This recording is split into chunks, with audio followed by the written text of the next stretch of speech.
विद्यार्थी मित्रांनो, सह्याद्री ट्युटोरियल्समध्ये तुमचं स्वागत आहे. एक अतिशय महत्त्वाचा व्हिडिओ होणार आहे बरं का. प्लीज शेवटपर्यंत बघा. जास्त वेळ तुमचा घेणार नाहीये, पण व्हिडिओ महत्त्वाचा आहे. इथे मी तुमचं कंपॅरिझन करणार आहे अशा मुलांशी, की जे धडपडतायत. धडपडतायत पण काय समजावून सांगतो. आपली मराठी भाषा एवढी सुंदर आहे. एक म्हण आहे, की दात आहेत पण चणे नाहीत.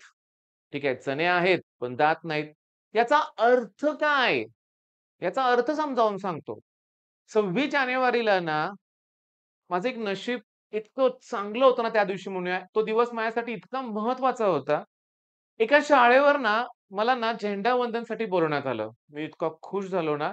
माझाच एक विद्यार्थी मदन, तो इंटिरियर डिझायनिंगची कामं करतो ना, त्याने एका शाळेसाठी ना, खूप शाळेची मदत केली होती बरं का आणि त्या शाळेनं मदनला बोलावलं झेंडावंदनसाठी. मदन मला म्हटला, की "सर तुम्ही पाहिजे तिथं." ओके. खूप तो कौतुकाने ते शाळेतले सर पण माझं कौतुक करत होते. पण मी खरं सांगू का त्यावेळेस पण मी म्हटलं, की माझं कौतुक बिलकुल करू नका. तेवढा लायक मी बनलेलो नाहीये. मला मदनचं मात्र खूप कौतुक वाटलं, की त्यानं शाळेसाठी खूप काम केलं. अरे कुठे आहे ती शाळा? जिल्हा परिषदेची शाळा आहे. ओके. शाळेत मुलं किती आहेत? 25, 30, 40, 50 मुलं असतील जास्तीत जास्त. पण तेवढे सुद्धा नव्हते. त्या शाळेचे मुख्याध्यापक, त्या शाळेत असणारे शिक्षक यांनी अतिशय प्रामाणिक प्रयत्नानं ती शाळा अक्षरशः फुलवली होती म्हणूया आपण. आणि या शाळेत जेव्हा मी झेंडावंदनच्या कार्यक्रमाला गेलो, तेव्हा मी तेव्हाच ठरवलं होतं, की या शाळेसाठी थोडासा वेळ द्यायचा. वेळ हा अतिशय महत्वाचा आहे. तो नसतो कुणाकडं. इथे सरांची वाक्य आहेत बरं का. पण तो वेळच द्यायचं मी ठरवलं आणि मी देतोय. मी तुम्हाला सांगू का? फार वाईट वाटतं. मी माझ्या क्लासेसमध्ये बघतो ना, अख्खीच्या अख्खी पेन्सिल टाकून मुलं जातात. ओके. वह्या तशाच ठेवलेल्या असतात. ते इरेजर पडलेले असतात.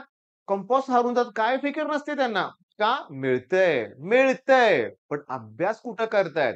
पालक एवढी फी भरतोय माझ्याकडं, पण मुलांकडे अभ्यासाची काही धडपडच नाहीये. या उलट ती मुलं, की ज्यांचे पालक गरीब आहेत. ओके. अतिशय श्रीमंत नाहीयेत. अरे वह्या सुद्धा त्यांना मिळत नाहीयेत. मी तुम्हाला सांगू का माझ्या मुलाच्या वह्या, ओके. मनीषच्या वह्या मला सापडल्या बरं का. मी एका ठिकाणी ठेवलेल्या होत्या आणि त्यात थोडे-थोडे पेजेस शिल्लक होते. मग मी त्या मुलांना विचारलं, "अरे अशा काही वह्या आहेत, देऊ का?" सर म्हणले, "आणा ना." मी त्या वह्या दिल्या. एवढी खुश झाली होती मुलं. इतकी खुश झाली होती त्या वह्या बघून. नवनीतच्या होत्या, त्या युवा चांगल्या स्टँडर्ड होत्या. पण ती मुलांनी मला आश्वासन दिलं, "सर ह्या वह्यांमध्ये आम्ही अतिशय तुम्हाला चांगल्या नोट्स काढून दाखवू." मी तुम्हाला सांगू का? सर्कल टॉपिक तुम्ही बघितला, की जो 6वी ला आहे, पुन्हा 7वी ला आहे, 8वी ला आहे, 9वी ला, 10वी ला मी त्यांना तो टॉपिक शिकवायला सुरुवात केली. मराठी मीडियमची मुलं आहेत, पण मी त्यांना सर्कल म्हणजे काय, कॉर्ड, पुन्हा टॅन्जंट, पुन्हा तुम्हाला सांगू का रेडियस, डायमीटर. ते 6वी-7वी च्या पुस्तकात होतं, की सर्वात मोठी जीवा म्हणजे वर्तुळाचा व्यास असतो. मान्य आहे, तुम्ही मराठी आहात, पण तुम्हाला मराठी कळत नाहीये.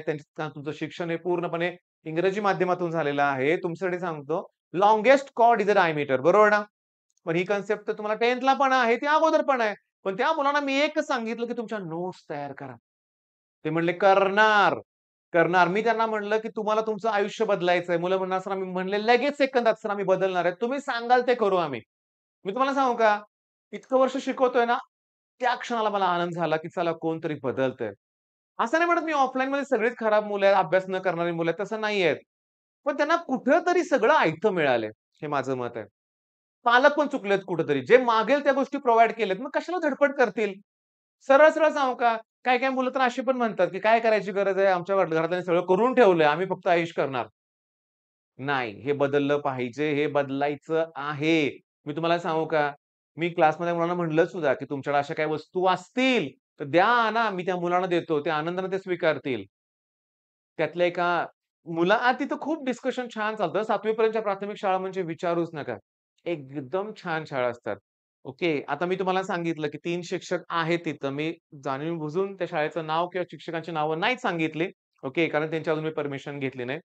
ओके. पण त्यांना त्याची काहीही गरज नाहीये प्रसिद्धीची. ते मन लावून त्यांचं ते काम करतायत आणि आता मराठा आरक्षण जे जाहीर करण्यात आलेलं आहे, त्या गव्हर्नमेंटचे नियम काय मला माहीत नाहीत बरं का. पण प्राथमिक शिक्षकांना एवढं काम लावण्यात आलंय, की अरे ॲप देण्यात आलेलं आहे आणि त्यांनी घरोघरी हिंडायचं.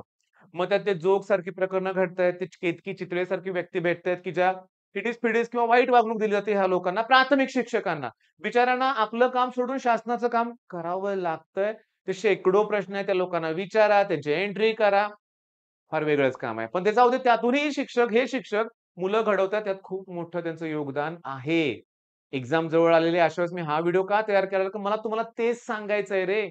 ही मुलं ज्यांना काहीच नाहीये रे, त्यांच्याकडे दात आहेत पण चणेच नाहीयेत. पण ते धडपडतायत आणि मला माहिती आहे हीच मुलं आयुष्यात यशस्वी होतायत. तुम्ही एक काम करा, या क्षणाला तुमच्या आई-वडिलांचे मनापासून आभार माना, की त्यांनी तुम्हाला सगळं दिलंय रे.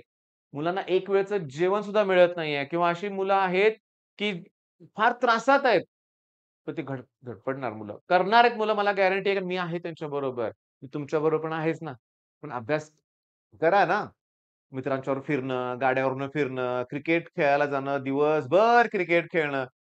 नाही उपयोगाचं. नाही उपयोग आहे. हां, पण खेळ हवाय. खेळ हवाय, व्यायाम तर हवाच आहे, पण एक लिमिटमध्ये. मी तुम्हाला सांगायचंय महत्त्वाचं. त्या मुलांना मी म्हणलं, की तुम्ही सक्सेसफुल होणार आहे. तुम्हाला तुमचं आयुष्य बदलायचंय. 5वी, 6वी, 7वी ज्या शॉर्ट नोट्स तुमच्याकडे असतील, त्या तुम्हाला कायम ठेवायच्या आहेत. मी त्यांना युनिट्स कन्व्हर्जन शिकवलंय. मिलीमीटरचं मीटर, किलोग्रामचं ग्रॅम. हेच तर लागतं ना 11वी-12वी शिकलं त्या मुलांनी.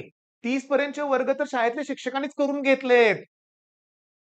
एक छोटीशी मुलगी पहिलीतली तिला कुठला पण वर्ग विचारा, कुठलंही कॅल्क्युलेशन द्या. लगेच कॉन्फिडन्सच कॉन्फिडन्स आहे. पण 7वी नंतर ना योग्य मार्गदर्शन नाही मिळाल्यामुळे अशी मुलं मागे पडतात. पण मी आहे ना. मला मला तुम्हाला विचारायचं आहे. मला तुम्हाला सांगायचं पण आहे, की या क्षणालाच मला असं वाटतंय ही एक्झाम होऊ दे. तुमची एक्झाम पहिला महत्त्वाची आहे. त्यानंतर असं वाटतंय, की 5वी, 6वी, 7वीतल्या मुलांसाठी काहीतरी करावं. आज ग्रामीण भाग का असेना, काळाची गरज म्हणून लोकांकडे मोबाईल आहेत, Android फोन्स आहेत.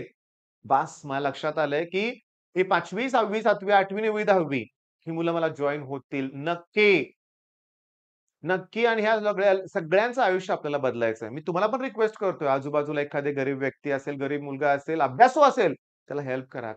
तुमच्या वह्या, पुस्तकं द्या, बास रे. बास दुसरं काही नाही. मी त्या मुलाला एक प्रश्न विचारला, की तुम्ही आयुष्यात पुन्हा यशस्वी होणार, तुम्ही पुन्हा महिन्याला करोडो-करोडो कमवणार, पण काय करणार? कसे पैसे खर्च करणार? कुठं खर्च करणार? तुम्हाला सांगू का? तिथे एक साळुंखे खॅड नावाचा एक मुलगा आहे. क्षणात म्हणला, "सर मी सगळ्यांची मदत करणार." बघा, म्हणजे म्हणतो ना, "मुले म्हणजे देवाघरची फुले." बरोबर आहे ना वाक्य रे माझं? मराठी माझं पण एवढं मराठी भाषा इतकी समृद्ध आहे ना, विचारूच नका. खरोखर ही लहान मुलं म्हणजे खरोखर फुलच आहेत देवाघरची. मेन पॉइंट काय आहे? निष्पाप आहेत. पुन्हा आपलेच काही व्यक्ती राजकारणी लोकं असतील, बरेचसे जात-पात करणारे असतील, कट्टर लोकं असतील. ही लोकं ना त्यांच्या मनात विष घालवतात. ओके. आणि मग पुन्हा सगळं बिघडायला लागतं. पण आपल्याला अशी पिढी घडवायची आहे. बरं ह्या व्हिडिओतलं मेन मोटिव्हेशन काय आहे, की देवानं दिलंय भरपूर. आता फक्त अभ्यास करायचा आहे आपल्याला. करा. पालकांचे आभार माना. त्यांनी खूप दिलंय तुम्हाला आणि त्यांना सांगा, की मी तुम्हाला निराश नाही करणार. मी माझे फुल एफर्ट्स लावेन. प्रत्येकालाच 99 पर्सेंटाइल कसे पडतील? कसे पडतील? नाहीच पडणार. नाहीच पडणार लक्षात घ्या. असं होऊ शकत नाही, की सगळ्यांनी अभ्यास केला आणि सगळ्यांनाच 100 पर्सेंटाइल पडले. कधीच होणार नाहीये. कमी जास्त मार्क हे असणार आहेत, पण प्रामाणिक प्रयत्न तर दाखवला पाहिजे ना. आलं लक्षात मग? करा अभ्यास. लवकरच नेक्स्ट व्हिडिओ तुम्हाला मिळणार आहे. तुम्ही तो अभ्यास करणार आहे. करणार आहे ना? करणार आहे. All the best.